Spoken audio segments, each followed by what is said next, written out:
Oi pessoal, Roberta do Fora do Brasil. Hoje eu vou falar sobre uma cidade bem exótica, vamos dizer assim, que quando eu ouvia falar dela no Brasil, pouquíssimas coisas eu ouvia falar, e quando eu ouvia eu ficava, meu Deus, tem pessoas realmente que querem morar nessa cidade?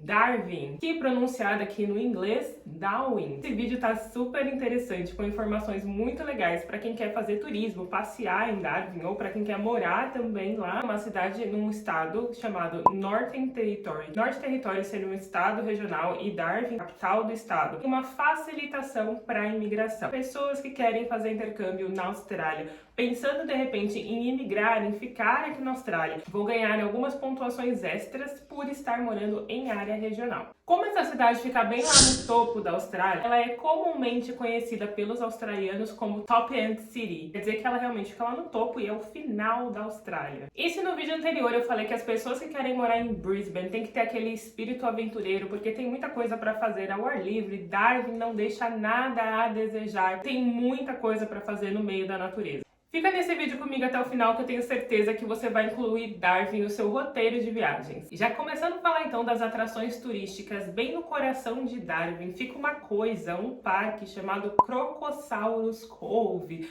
O que tem dentro desse parque? Nada mais, nada menos do que aquela interação que a gente faz com crocodilos de água salgada, que é a maior espécie de crocodilo. Essa cidade é famosa por esses animais. Sabe quando você vê na televisão aquelas jaulas que colocam no meio do oceano, as pessoas entram lá dentro e o tubarão fica passando em volta dessa jaula? Então, é basicamente a mesma coisa, só que a diferença é que é um acrílico, não sei, um material, Deus queira, né? Muito resistente. E o crocodilo fica assim, né, passando ao redor do pessoal. Fora isso, dentro desse parque você também pode pagar à parte. Todas essas atividades que você tem interação com o bichinho, ela é cobrada à parte da entrada do ingresso. Essa atividade de você ficar dentro do tubo tem um custo de $175 se você for só você, né, uma pessoa sozinha adulta, ou se forem duas, $270 para duas pessoas. Esse parque ele abre todos os dias das 9 da manhã às 6 da tarde e a entrada do ingresso adulto é de $36 e para as crianças $23.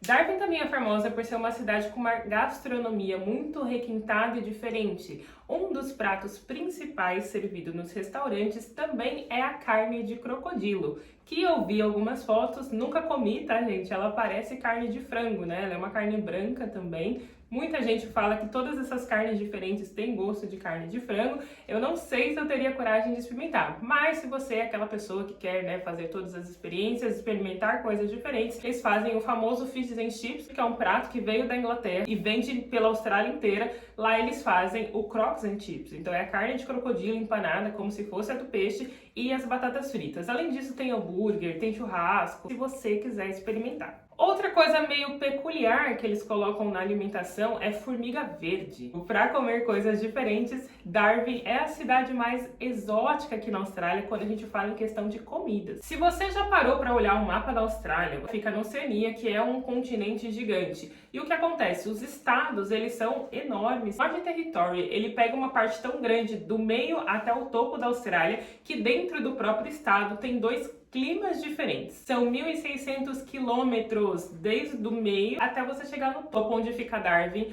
O clima é quente e tropical. A parte do meio do Norte Territory, que é onde fica Alice Springs, o clima já é semiárido e seco. O famoso centro vermelho da Austrália. Uma coisa super interessante é que no topo só tem 2 estações por ano. Então esse negócio que a gente está acostumado de verão, inverno, primavera, outono, não acontece nessa parte do topo da Austrália. Ela é dividida em seco e molhado. O que significa isso? Cada uma dessas estações, a estação molhada e a estação seca, ela dura 6 meses. Durante um ano, só vão ter essas 2 estações. Esse topo da Austrália tem 4 cidades que são as principais. Darwin, que é a capital do Norte Territory, tem Catherine, que é uma outra cidade bem próxima, também é famosa. E aqui eu vou fazer um adendo. Tem um filme super legal no Netflix. Se você tem interesse de saber um pouco mais sobre o Outback australiano, vou deixar na descrição desse vídeo o nome do filme para que você possa assistir. Gente, ele tem paisagens lindas, sensacionais. Eu amo. Passava as imagens e eu ficava arrepiada. As outras 2 cidades é Kakadu e Arnhem Land. Eu acho que fala assim. A estação seca, que aqui a gente fala dry season, ela começa em maio e ela termina em outubro. A temperatura dentro dessa dry season fica entre 21 graus até 32 graus Celsius em média. Já a wet season, ela é conhecida como verão tropical. Começa em novembro e vai até abril. Como ela é wet season, não por acaso, né? Se ela é uma estação molhada e tropical, quer dizer que chove bastante. Chega a chover 1.570 milímetros de água durante essa estação. A temperatura fica entre 25 graus e 33 graus Celsius. Outra diferença também entre a estação seca e a estação molhada é a questão da umidade. Na estação molhada, ela tem 80% de umidade. E já na estação seca, a umidade fica entre 20% e 35%. As cidades que compõem o Centro Vermelho são 3. Alice Springs, Luru Region, que é a região do Luru, e Tennant Creek. No meio da Austrália, ele vai ter as 4 estações do ano, né? Porque ele tem esse clima semiárido, então ele vai ter inverno, vai ter verão, outono e primavera. No verão é bem quente, porém no inverno as noites são geladas. Qual é a melhor época para visitar Darwin? Depende um pouquinho do que você quer fazer. Se você quiser fazer caminhadas, se você quer ir para muitos parques, como é mais garantido que não vai estar chovendo, e quando chove lá, gente, não tô falando aquela chuvinha, aquela garoinha, é tempestade, tá? Chega a alagar muitas áreas. Tem uma coisa chamada monções, que é uma coisa bem famosa no Sudeste Asiático, em algumas cidades da Índia. Esse mesmo fenômeno acontece no norte da Austrália. Você não consegue nem sair de casa porque está tudo alagado. Agora pensa comigo, imagina você tá num lugar que você sabe que tem um monte de crocodilo gigante.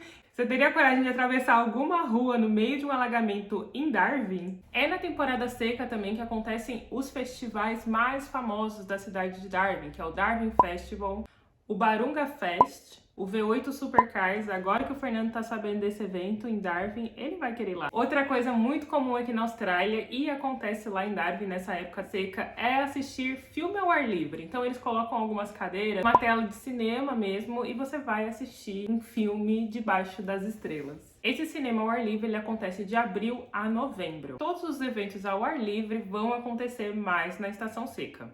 Falando o que você pode e o que você não pode fazer na estação molhada, tomar muito cuidado porque nessa estação molhada pode acontecer ciclones, as monções que eu falei, e muitas tempestades. Em compensação, os locais falam que a cidade fica viva, você experimenta realmente a natureza do lugar na estação molhada. O céu fica lilás, fica alaranjado, e quando ele fala que o céu fica alaranjado, eu realmente imagino que ele fica muito alaranjado, porque aqui em Melbourne eu falo, meu Deus, que cores são essas? Lilás, laranja, rosa. Então eles falam que fica realmente um espetáculo. Até quando chove vira uma atração. Se forma no horizonte várias nuvens e você consegue ver ali os raios, os trovões dentro das nuvens, e isso também já é um show à parte. E o que continua até na estação molhada é passeios de barco, de balsa e passeios cênicos de helicóptero. Aqui na Austrália também é muito famoso, em qualquer cidade tem. Você paga lá alguns $400 e você faz um passeio de helicóptero pela cidade. Imagino também que deve ser uma experiência incrível fazer isso em Darwin. E uma curiosidade sobre Darwin é que ela quase desapareceu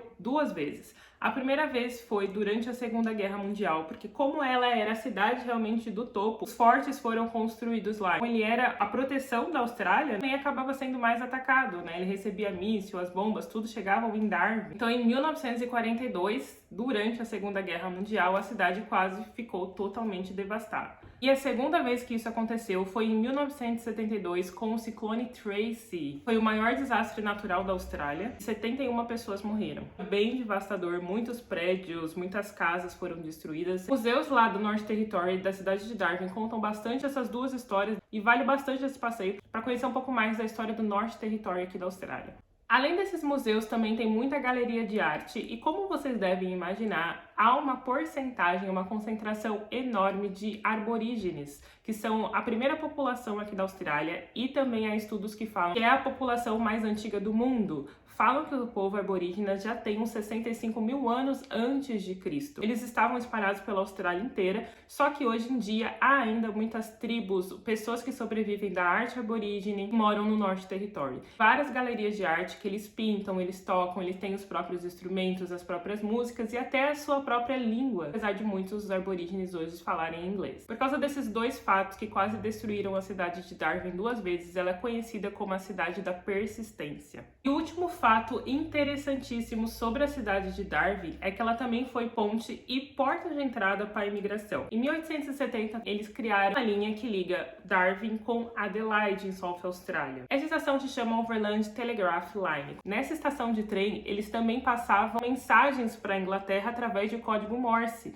As mensagens demoravam 7 horas para ser enviadas para a Inglaterra. Foi considerado um verdadeiro sucesso de comunicação, porque no primeiro ano foram enviadas 4.000 mensagens de código Morse entre Austrália e Inglaterra. Só para vocês terem uma noção, entre Darwin e Adelaide, usando essa linha de trem, são 3.200 quilômetros de distância. Quando eles estavam construindo essa linha, começaram a escavar e alguns trabalhadores encontraram o quê?